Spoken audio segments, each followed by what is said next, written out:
And the Pledge of Allegiance will be done by Jenica Standard. So,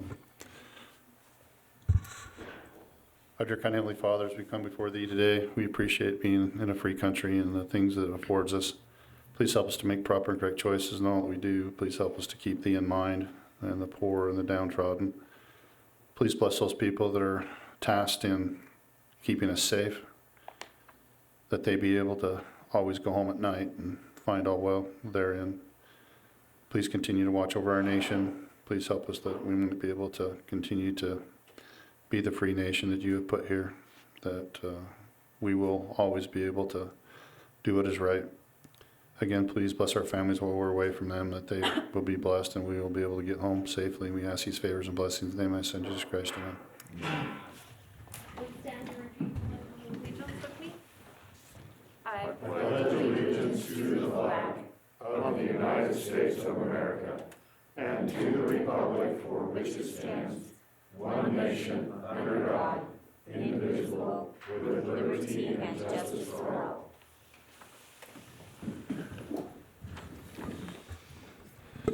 Okay. Our minutes will be next meeting. Thanks, Marla. Was it because we were too long-winded or because you just didn't have time? Both. Oh, No, just kidding. both. I've just been studying lots of legislation, so I didn't get Okay.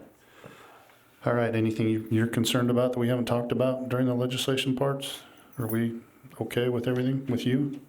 We have a lot of bills, a lot of wacky bills, but I'm sure you act on top of them as Well, let us know, okay? Because sometimes we slip through the things, so. I don't see anybody from emergency management issues, unless, Dale, you guys, are we good? Yeah, we're The call on the repeaters yesterday were, I think, good with communications. Will you get us those contacts information about the 800 megahertz stuff? Because I think maybe we need to twist some arms in that arena. Make sure Bill has those. Yeah, so anything we can do. I'm gonna make a phone call this afternoon and I'll see if I can touch bases with UCA and see where they're at. Okay, and then let us know what we can do to help. Okay. You got anything? Nope. Jeff, you got anything? Commissioner Scott? Numbers on COVID are going down a little bit. We were holding our own, but things are getting a little bit better. Looking forward to hearing from Holly and Jordan from the health department here shortly, but got a clinic over in Logan scheduled for tomorrow and another one at our fairgrounds Friday. I believe that there's about 1,440 doses that are available, and I think all the appointments filled up in half hour, 20 minutes. So those will be continuing to take place as quick as possible. I've been through all of the healthcare folks, first responders, EMS, then it went through the teachers, and now it's to age 70 and over. And they're doing a phenomenal job with the staff that they have. Everybody's been deployed that way, and they're getting the doses out just as quick as we receive our allocation into the health department. So appreciate them and the work that they're doing, and knock on wood, hopefully between the vaccinations and the folks that have already had it, we're going to see this end sooner than later. Let us know when that stuff happens so we can put it out on our emails. And we've got a new board up there at the fairgrounds that we can actually put that up to. So And we talked a little bit about that. The problem we have right now is getting too many people excited and Right. having a lot of people show up, because then we could have a super spread event when there's just no doses. But as it rolls out to the general public and they can hit it, then we'll get the word out, probably social media, senior centers and stuff. So and I think they're actually doing a drive-through at the fairgrounds this week. Friday. So, yeah, from my understanding. So bring your lassos and blue ribbons and stuff, because dirt floors, and they're driving through the small arena, I think, to actually get it done. So thank you for everything you do. Okay, 11:35 is actually not here. You guys got anything else? Sorry, skipping Nope. ahead. I don't. Okay. Mayor, Mayor Mike Johnson, you're up Thank on, you. will you grab a chair and just go to the front? Yeah, there you go, that's good. State your name and what you're here for, and Mike Johnson, I'm currently mayor of Manaway. I like how you said currently. Yeah, hopefully that. You need to, you're gonna have to come up, sit next to the mic so everybody can hear you, and Sorry. thanks, Mayor. All right. The reason I'm here is that Manaway, and I'm sure this carries over to several other communities, Manaway is concerned that several people have expressed interest in developing properties within the expansion area of our town. And of course, those areas would be within the county's jurisdiction. And we are concerned that we would have very little say as currently constituted in that. And if I could just read, I think he states it better than I do, our town attorney just sent us a note here saying that state code provides that the county cannot approve a development that includes a density of greater than 1 house per acre. Excuse me, I gotta take this thing off. You're fun. Within the town's expansion area without first giving notice to the town and responding to any objections the town might have to that development. He says this is important, but all it does is it gives the opportunity to hear that, to have a discussion on that, okay? He says,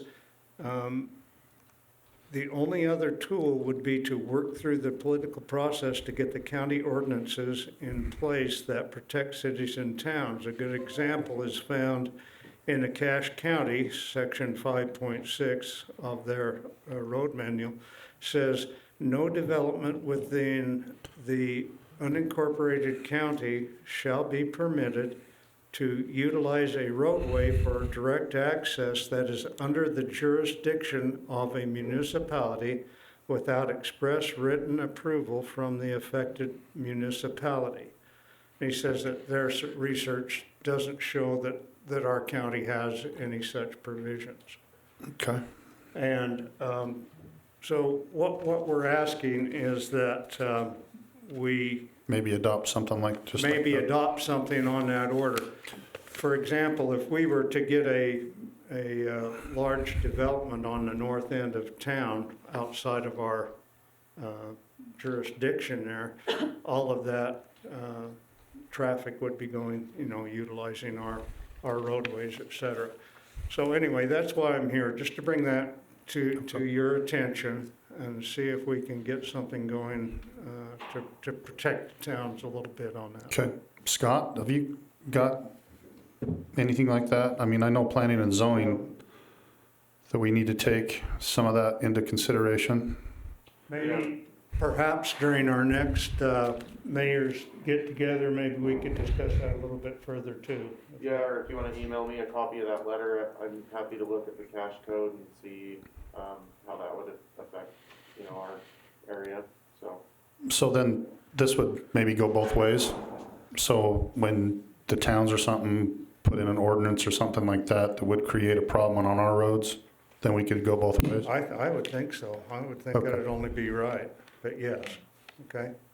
I would be interested to see what the current Cache County ordinance states and, what the definition of an expansion area is. Yeah, That could be pretty broad. And, it would be nice to see what that is. And there's one other thing I was thinking. If it deals with annexation. I know that we do currently get notified anytime there's an intent from any of the municipalities to annex unincorporated. And so I would be interested to see if it talks at all about that as well.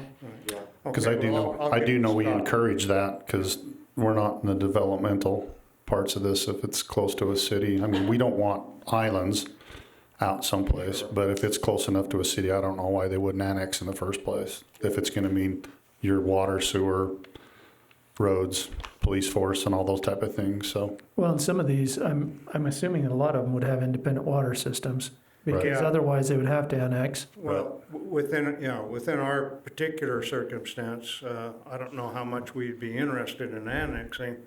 Our hands are full right now with what we've got and our limited water resources. But I'm sure that there's other communities that are in a similar situation, so Okay. I will get with Scott Yeah, on that. Okay. that'd be great. Hey, thanks, Mayor. Yeah, Appreciate thank your you. time. Thanks for coming in. Rob. Man, he just jumped up like he was coming here and we're gonna get this thing done. And Well, I think he's got plans with his family. that's what I'm after. just gonna say. This is a tradition. Is that why you wore a tie, just to impress your family? Because I don't think I've ever seen you in a tie. I see him in a tie at every meeting. I'm just teasing. Good morning. Rob Johnson, Financial Officer at Bear Mental Health. Part of state code requires that the local authority, mental health authority, certifies that they receive an audit and have an interview with the officers of Bear River Mental Health. So I'm here to fulfill that requirement. And I'll go through the audit rather quickly, just some of the highlights. First through their reports that they issued, and then I'll take any questions that you might have. Okay. So on page 6, as part of the independent auditor's report, right at the first is their opinion. In our opinion, the first paragraph, in our opinion, the financial statements referred to above present fairly in all material respects the financial position of Bear River Mental Health Services, Inc. as of June 30th, 2020 and 2019. And then if we go towards the back, on page 24, this is the report of internal controls over financial reporting. And that's not why they do the audit, but they do say, they're the last, right at the bottom of the page, it says, during our audit, we did not identify any deficiencies of internal control that we considered to be material weaknesses. And then on page 25, the bottom of the first paragraph, the compliance and other matters, it says, the results of our test disclose no instances of non-compliance or other matters that are required to be reported under governmental auditing standards. Then on the next page, on page 26, this is a report that the auditors put out that just say, did we have any problems? And going through there, they didn't have any difficulties in the audit. They didn't have any disagreements with management. They didn't have any uncorrected or corrected misstatements. And they got all the representations that they requested from management. A few highlights on the with the numbers. If we go to page 8, the statement of activities or our income statement. A couple of things I'll point out here. First of all, the third number down is the county, the money that the counties put in. And I say this each year when I come and present this audit. If you think of our funding, it's kind of like an inverted pyramid. The counties at the bottom, those county funds bring in the state funds because there's the match required to match the state funds. And then those state and county funds match our Medicaid funds, which allow us to provide the services throughout the 3 counties. So the $451,735 that the counties bring in allow us to leverage the $12.7 million in revenue to provide services in the 3 county area for the mental health. So thank you for your support, and we appreciate that. Without your money, this budget would be very small and the services very limited in the 3 counties. In 2020, our net income was $1.6 million. COVID was very good to the mental health system in the state financially.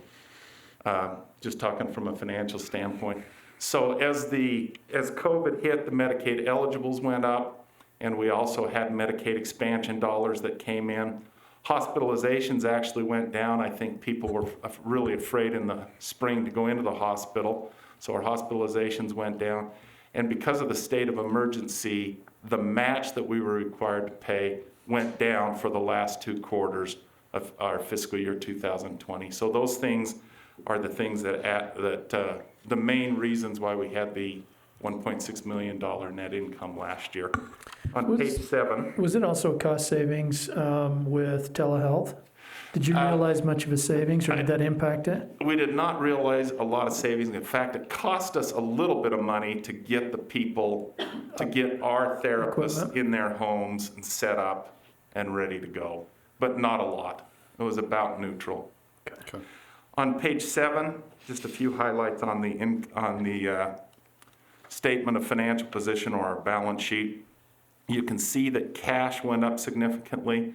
That went up because of the net income and also some other things that added to the cash increase.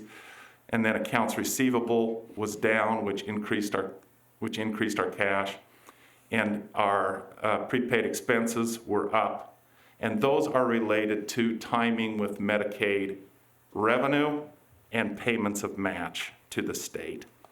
And those are the highlights, and I'd be happy to try and answer any questions that you have. I think I've just been impressed with the ability to continue to go forward with this. I call it a puzzle that's been thrown up in the air, and they expect you to put it together before it hits the ground. And I think that has to do with any governmental entity lately. So we appreciate your efforts and realize that this is hopefully not the norm. Yeah, thank you. So, No, I would agree. It's one of the boards I sit on that it's really making an impact in people's lives, especially during these times.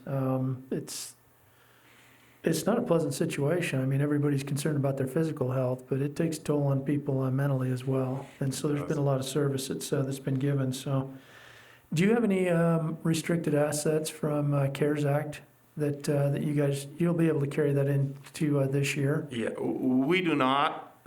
If you go to page 8, the federal money that just under 11 million, that was the first distribution of CARES money.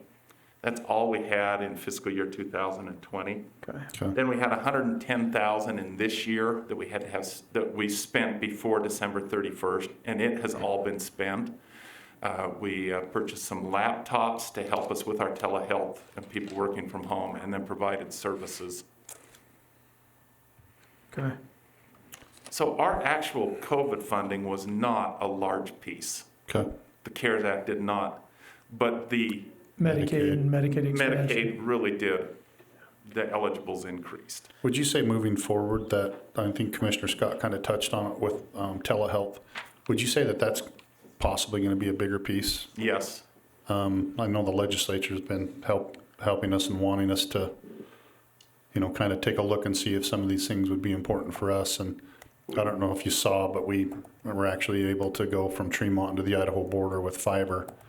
And now we just need to do the trunk lines to be able to do some of those things in the western Box Elder County companies. So Even before COVID, we were a part of a pilot project in the schools. Remember and did that. some stuff out in Grouse Creek with telehealth, and it was successful. you realize they have better internet than we do. Yeah. Yeah, they have fiber in Grouse Creek, Park Valley, soon to be Snowville, now Howe, and some of these other ones should help. So I just wanted to make sure that we got that from basically the horse's mouth, that those type of things would help in the future. How will this change the capitated rates for 2021? Do you see those staying pretty steady with? In 2022, they could go down with this profit, but once again, with the expansion, there are just so many more eligibles. We're still Right. not up to what the state projected would come on, Right. but we are seeing more eligibles every month. I wouldn't be surprised if there's a push to take that even higher over the next 12 months. We So, could see lower rates, but still an increase in revenue because Okay. of the number of eligibles. Right. all right. You got any, Commissioner? No, I think you guys do a great job. Appreciate your work. Thank you. I'd entertain a motion to accept it. I would make a motion that we accept the Bear River Mental Health 2020 financial audit report as presented. Second? I got a motion by Commissioner Scott and a second by Commissioner Hatfield. All in favor? Aye. Thank you for your work. Thank you. We just need that signed. Do you have a copy for them too, or just, Could we make a copy? Or we could make one and send it back to you. That'd be good. Okay.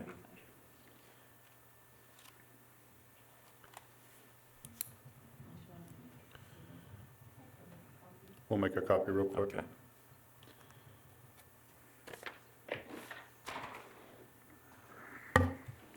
Thanks again. You guys going for lunch, or what are you doing now? There you go. Make him buy. It's a really good thing we don't have our commission meetings on Mondays. Yeah, That's right. You'd be out of luck. thank you. Thanks, Rob. Yep, thanks. Hey, it looks like we're up to Madeline, right? Lloyd? Or Lloyd, yeah, Lloyd, sorry. Wow. Actually, there's a substitute. Yeah. We've got Holly Budge Lloyd, yeah, and Holly Budge. the new Lloyd, The new Lloyd. Jordan Mathis. We've heard your name a lot, so it's good to finally meet you. He's got ties to the county. Maybe we'll have him, Yeah, introduce Tell us yourself a little briefly bit. about that. That'd be awesome. Yeah, I'll introduce myself and then we'll let Holly go over the annual report since I wasn't here when all this stuff took place. She'll be better at speaking towards the annual report. But my name's Jordan Mathis. I'm the new director at Bear River Health Department. And I came from the Tri-County area, Uinta, Daggett, and Duchesne County, serving as the health officer there for 6 years. Took this job because it got us closer to family. As Commissioner Scott said, I have family up in the Tremont area, in-laws. And my family lives in North Ogden, so it puts us kind of Good. sandwiched between the two of them. So I'm happy to answer any questions. I don't know what else you want to know about me. I'm excited to be here. I'm very impressed with the team. We are working hard to make sure that we're rolling out the vaccine, that we're meeting the goal that's been established is to get it out 7 days, within 7 days from the time of receipt. And we are doing that. We had a little bit of a lag around the holidays, and that wasn't because of our staff. That was because people didn't want to come in the holidays to get their vaccine. So we just didn't have the demand. And as we move into the 70 plus category, we are going to have a lack of supply to meet the demand more than anything. Our first clinic filled up in less than 36 minutes, and the ones that we've opened up this week, there was multiple clinics and they filled up in less than the 20 minutes. And so we've had more demand than we have supply. We anticipate we'll be moving those out. Our plan is to get a set schedule. We will get our schedule out through the end of February tonight. So that will roll out today, and we're hopeful that we'll be able to get everyone scheduled that wants to. And we have developed a waiting system list where people, if they don't, as more vaccine becomes available, we will be emailing them to let them know that they can get on there, or we will call them if they happen to be an individual that does not have email. What's the population we're looking at? Do you have any idea? I'm not entirely sure. We were I'm trying to remember from last night, the discussion, but we have about 10,000 doses that we can get out, and we're still getting stragglers from the non-hospital healthcare workers, schools, teachers. and first responders in with that group. But I think we were at like 16,000 is what we were looking at for 65 and older. Does that sound right? Yeah, we have the numbers outlined for. You can come up and sit down so we can hear you. Sorry, Holly. No, you're good. We have the numbers broken down. I guess it depends on which group you're referencing. We had like from 65 plus for Okay. each group. But I want to say for over here, we needed like 6,500 doses. Okay, that's what I was You just can wondering. report back. That's an easy That'd be fun. number we could share. Well, and the other thing that the folks need to keep in mind is, correct me if I'm wrong, but on these clinics, it's health department region-wide. So if it's done in That's what I was Cache just gonna Mm-hmm. and say. somebody happens to be in Manaway and is going to Logan for the day, Yep. they can pop in there. If it's somebody from Rich that wants to hit our fairgrounds, so it's not unique to a area where the clinic's being given. Yeah, I know we had teachers coming over the mountain into Cache Valley to get them. So any clinic, as long as they're a member of, or Of the a health resident district. of our jurisdiction, they can. And your shipments, your allocation is going to be regimented and is going to be close enough that you feel comfortable putting out that schedule? Because one of the biggest fears that we have is that you're going to say, yeah, we've got 600 doses coming on February 18th, and people show up, and it's like, oh, sorry, they never sent them to us. Yes. So just so you know, we're on a call with the state on a daily basis about this, and we're looking at allocations, Okay. and collectively we're looking at the distribution. And right now it looks like distribution's more likely to go up than down. So we have said, give us the bare minimum of what we are going to get. We'll plan for that. And then And if we happens get to go more, up. we'll open up more appointments. Okay. But what we can't do is cancel appointments. And so we're working really closely on that Okay. and making sure that we can meet that bare minimum demand. So, Perfect. Yeah, I just wanted folks to know how it works because they're doing an amazing job. I mean, just with internal staff, they're handling up to 1,000 doses for each of these clinics, each of these locations, which is really incredible when you consider the information that they need to get, that they're keeping track of this so that they can get out. Is it within 21 to 28 days, the second dose? Yeah, depending on the shipment, and we are Yeah. getting both. We're getting both Right. the Moderna and the Pfizer, and so we're trying to manage that. And those second doses are coming online in the beginning of February. And so, in fact, this week we'll be administering the second doses to our staff, and then we'll go to non-hospital healthcare workers the next week. But the lion's share of those second doses are going to come in the second and third week of February. And we're also going to have those 2,000 doses that we have to administer of first doses on top of those. So it's going to be a pretty heavy lift through February, but we're working with our partners in the community to look at how we can spread some of that and make sure that we get it out in a timely manner, because that's what we really want to make sure we do. Well, and I not to hijack this too much, but I really appreciate, what you're doing, and obviously you're not here to talk necessarily about COVID, it's financial report and annual report, but I know that's a big concern for everybody right now, and that's where a lot of the focus for the health department has went, so. Thanks. And while you were talking, my phone went off and it was KSL saying vaccine mailbag, answering the questions you had about the COVID vaccine. I mean, because that's how important it is to everybody. It just, every time you turn around, something's slapping you in the face about it, so. Okay, you got any questions? Nope. All right. Okay, I'll make this super, super brief because I know we didn't have a lot of time allocated. But to add to the COVID conversation and the thanks to the county, thanks for allowing us to use your fairgrounds and providing that facility. And thank you to your senior centers and Meals on Wheels programs. They're helping us identify plans to reach out to the homebound. So there's lots of vulnerable populations in addition to these large clinics we're offering that we're trying to assure that they're taken care of. So thanks to our county support. I'm just going to breeze through this really quick. We won't go page by page. I would direct you to Lloyd's message on page 4.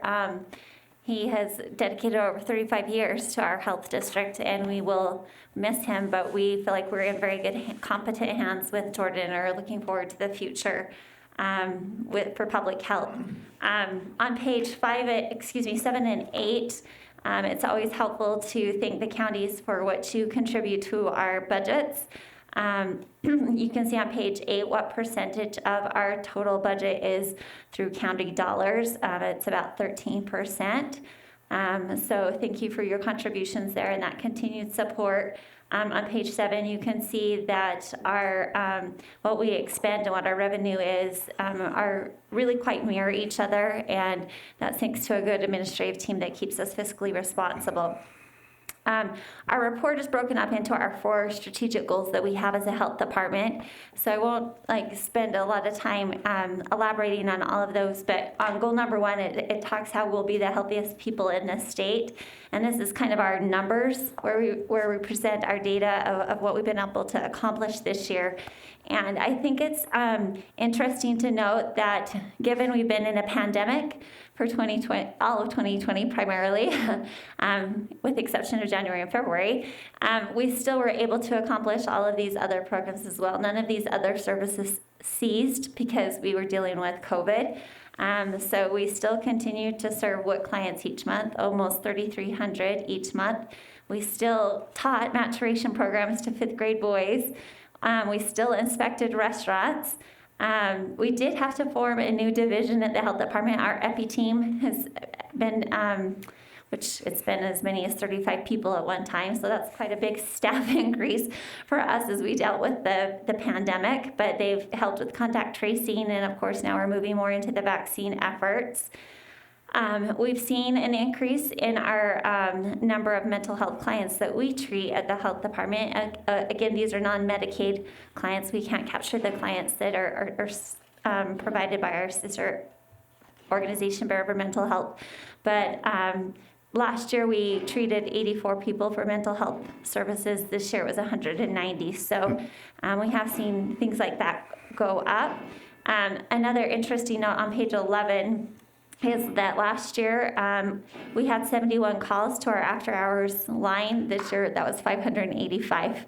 So that's attributed to a lot of things, a lot to COVID. But there has been a strain and a demand really placed on our public health system. Goal number 2 is that we'll be a great organization that will be recognized as a leader for public health. On page 13 and 14, you get to meet some of our CDC team that came out and was deployed to the health department in response to the outbreak we had at JBS, which was over in Cache County. But they helped us really come up with some good policies and processes to deal with contact tracing and whatnot. And it also then led to a lot of efforts to do some food distribution to those that were hit really hard by COVID. And so that was a great effort.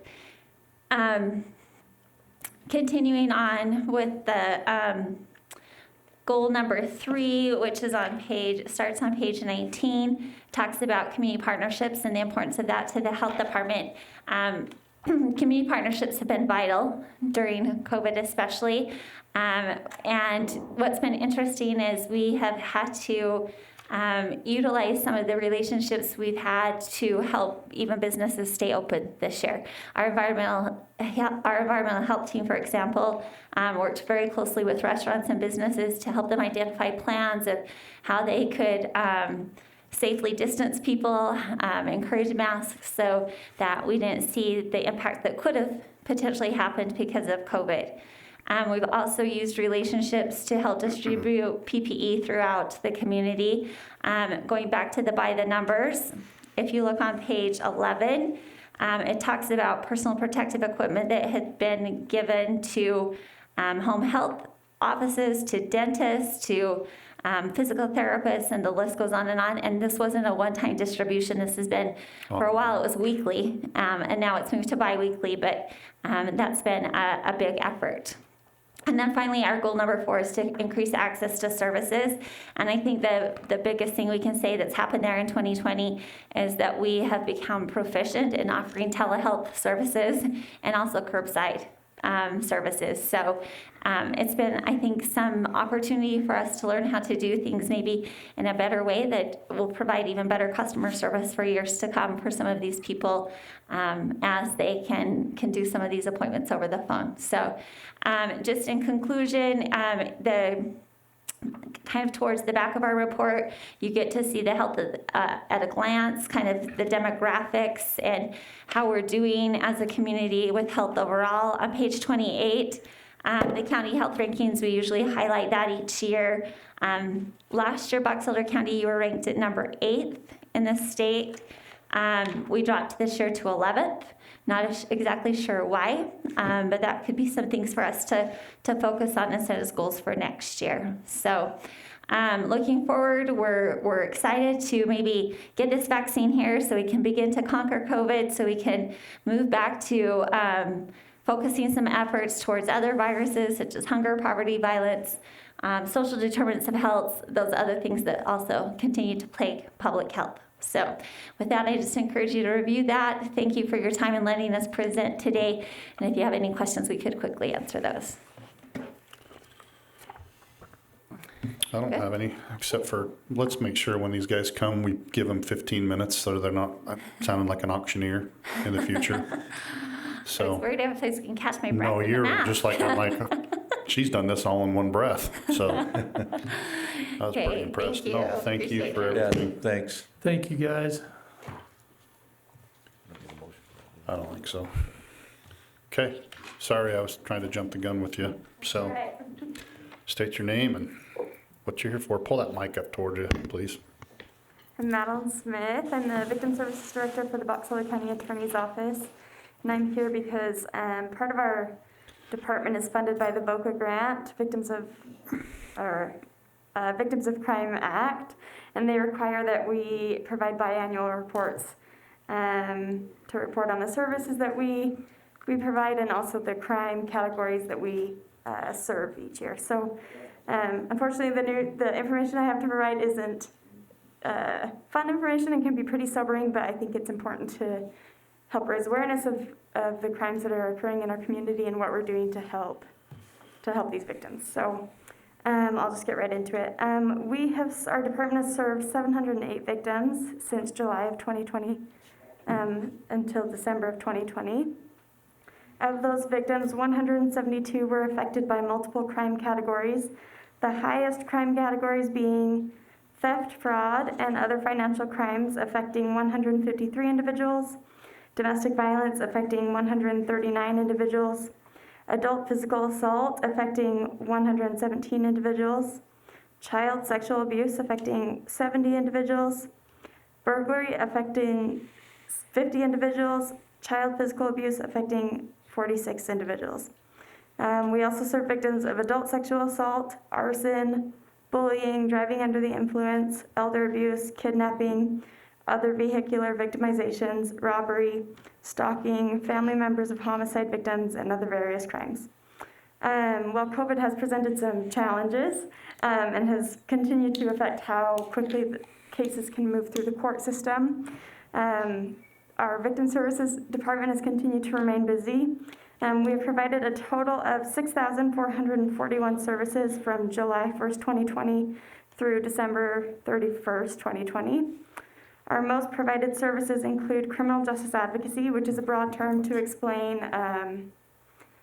things we do on a daily basis, such as notification of criminal justice events, providing explanation of hearings, providing information about victims' rights, accompanying victims, and just providing general support.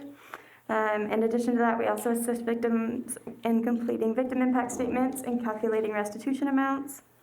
We also collaborate with community and state agencies and offer referrals and resources to our victims so that they can have well-rounded support throughout their criminal justice process. And one other service that we provide frequently is crisis counseling and crisis intervention, which is like safety planning and ensuring victims always feel, it's not therapy, but it's ensuring that they feel safe and that they have the resources before they leave our office or hang up the phone with us.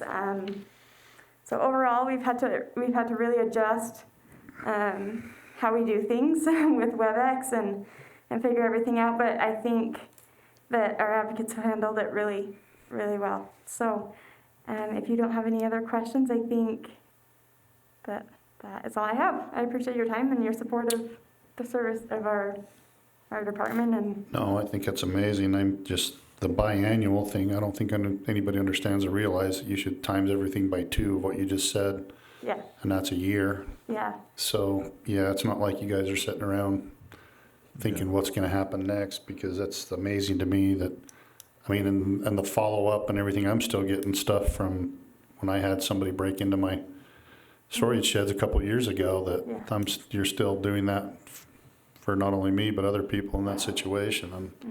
I'm really impressed with what they get done. Steve, you got something to? Yeah, Maddie does a great job. I get to watch them do it every day, and they work hard and they do a good job, so we're lucky to have her. And I think the community says thank you. I mean, we do feel safer. We take these type of programs for granted, and we realize that some of these people fall through the cracks. And I mean, Well, and nothing against your work. We've said it before. We wish that you were out of business and we wouldn't have to deal with these problems, but we're grateful that you're here to and we could to deal with them. find you a job somewhere else, Yeah. Yeah. a little more happy. So, if you got anything, we don't need It a just- motion for this, do we? It just boggles my mind. I mean, that's well over 1,000 services per month. Yep. Yeah. And it's not like you have a staff of 40 people. Yep, Yeah. And That's so it's blows me away. amazing what you do with what you have, and it's appreciated. Thank you. Thank you. Thank you. Hey, Thanks, Maddie. Mike?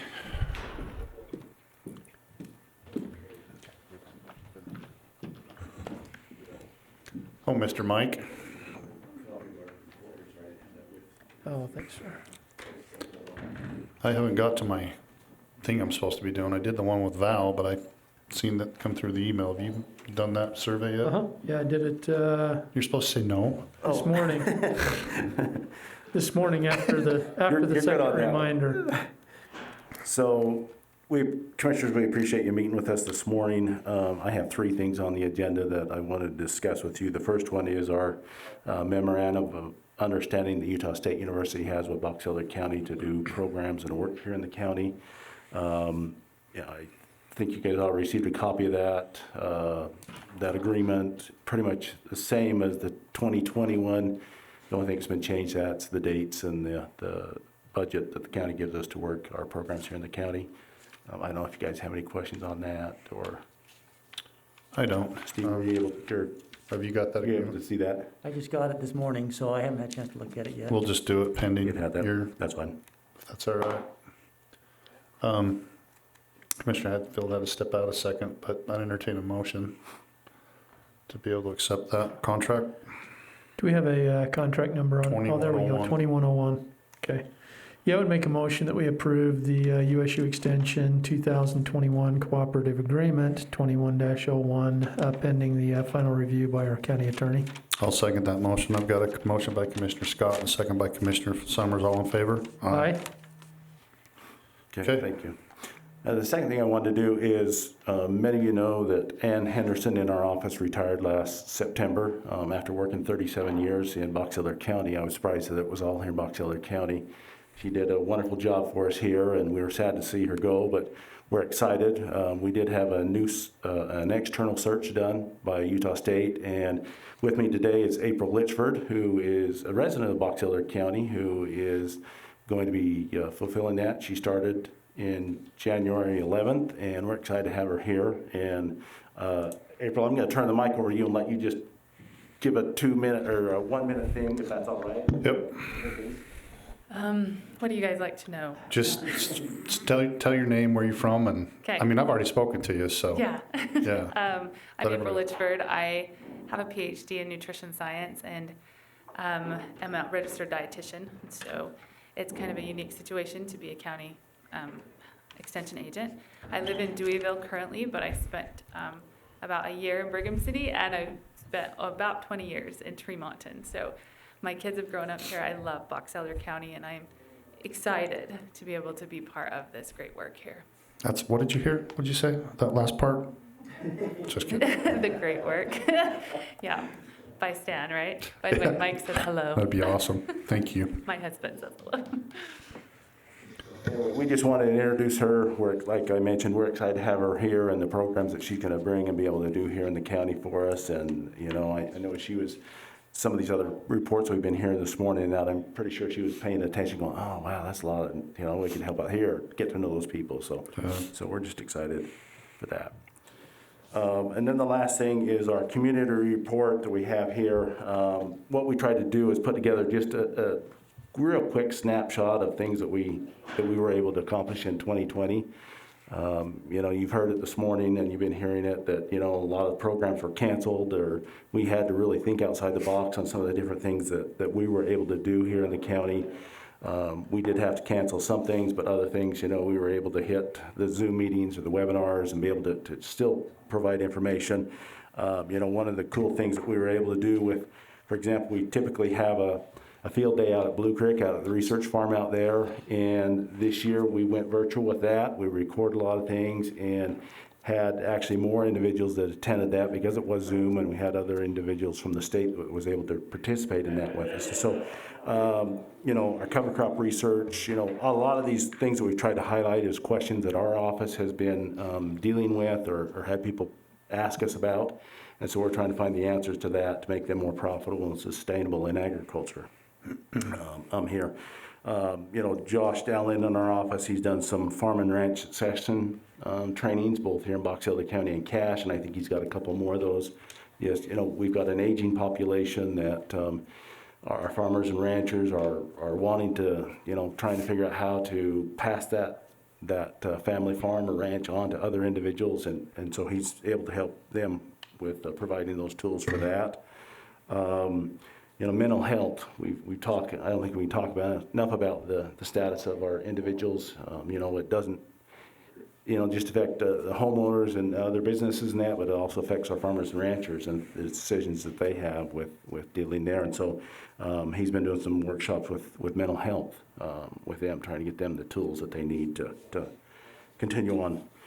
And then social media has been a wonderful tool for us to be able to let people know about some of the different programs and opportunities that we have here in the county. And so that's, in a brief, I give that to you. Hopefully you can read it and be able to fall asleep on it if that's what it takes to, at nights to get you to go sleep. I was kind of disappointed it didn't have a picture of me and you.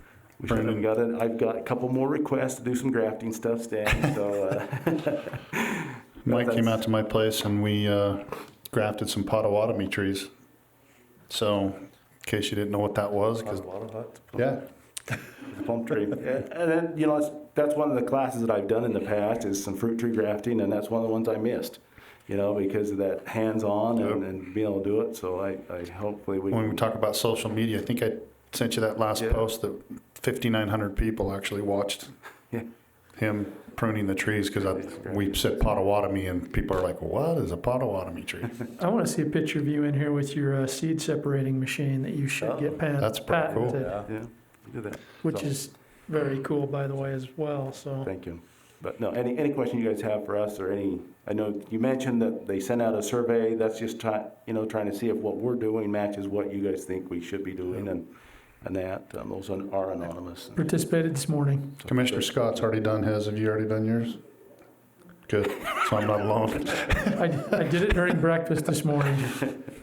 Thank you. I didn't. If Mike sends us something, we get her done. So Any questions we can answer for you guys? No, that's awesome. yeah, and welcome to the Utah State family, April. Yep. Very cool. We have excellent support here from our Go Aggies. April. So Amen. great. Thank you. Thank you. Thanks, guys. Thank you. Tell your hubby hi. Thanks, Mike. Thank you. That one's out. Clerk's office. New appointee to the Fielding Cemetery Special Service District. Yep, Deanne Rudd has served for nearly 24 years Wow. for the Fielding Cemetery District, and she has resigned, and Linda Garn is willing to take her place to finish her term, which will expire December 31st, 2023. And you just need to Make a motion. approve that. Can we get a letter together to go to Deanne? Okay. And tell her thanks. Yeah, I just absolutely. was up to her house 2 weeks ago. Oh, really? Yep. Known them for, well, the better part of my life. So That'd be awesome. great lady. Linda Yeah. will do a great job as Put our well. electronic So signatures on it. Tell her And thank these you for. folks, it's all volunteer, Yeah. to do it for that long and to do a good job, that's Yep. pretty awesome. that's amazing. Yeah, I would make a motion that we appoint Linda Garn to the Fielding Cemetery Special Service District. Second? I got a motion by Commissioner Scott and a second by Commissioner Hadfield. All in favor? Aye. With a special thanks going to Deanne Rudd. That'd be great. Okay. Rodney, you got the next two. Mr. Bennett, the assessor, sorry.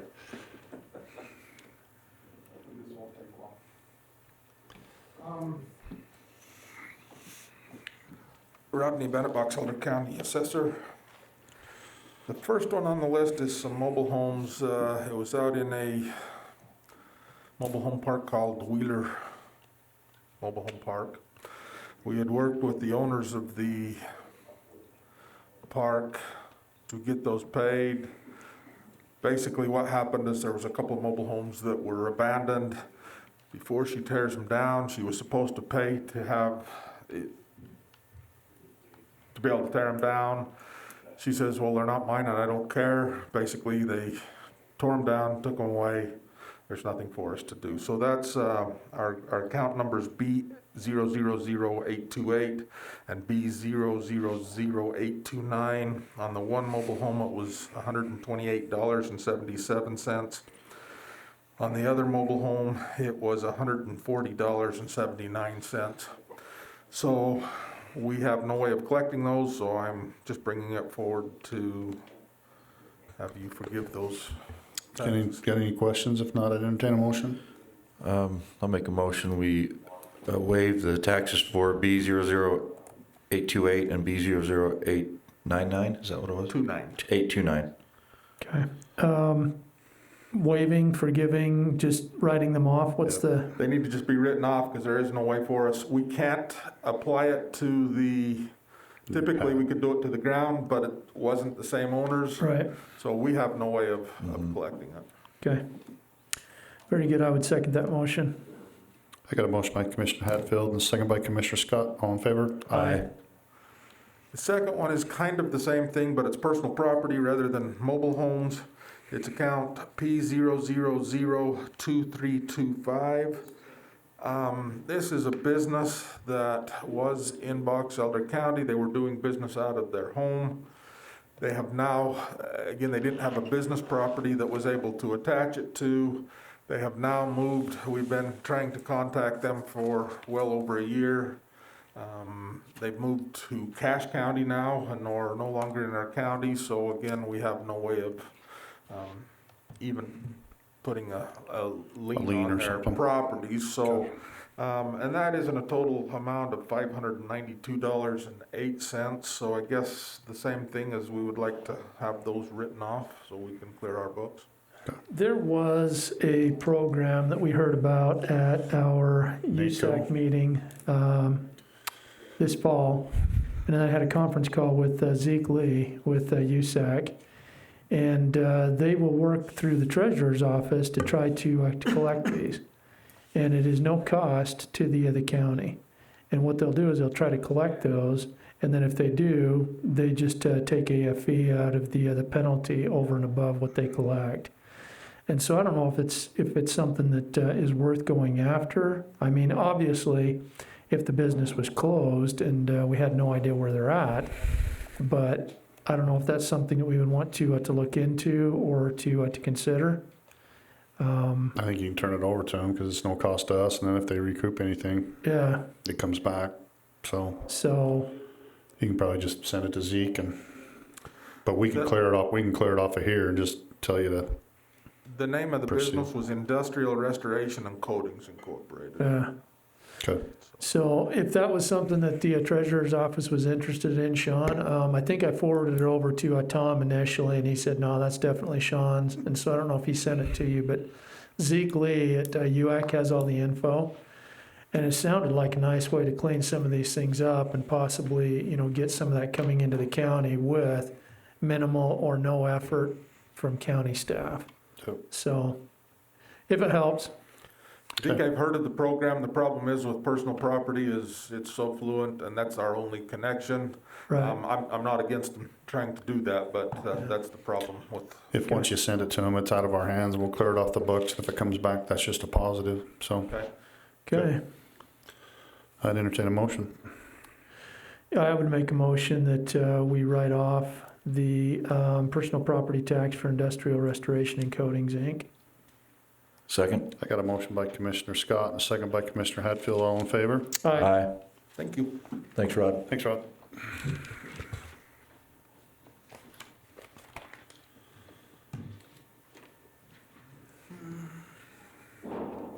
It's good. It's not like the last one. Had carpal tunnel from the last match.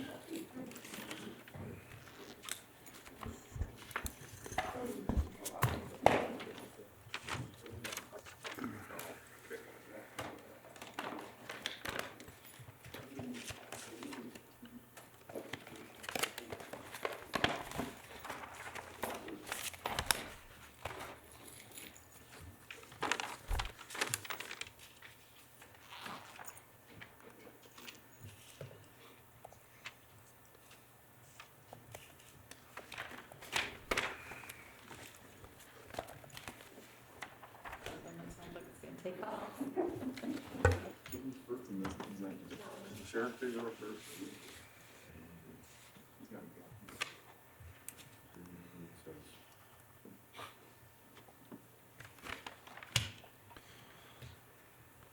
Is that it? That's it. Wow.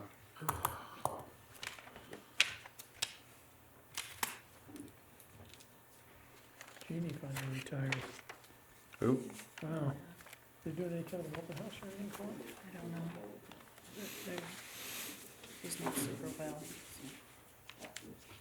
I don't know if they're doing anything. That's too bad. I've known them for years and years and years. Her and Reed. It's always confused because he's Edward All, he goes by Reed, and she's Gloria, and goes by Reed. Jeannie. Yeah, it's like,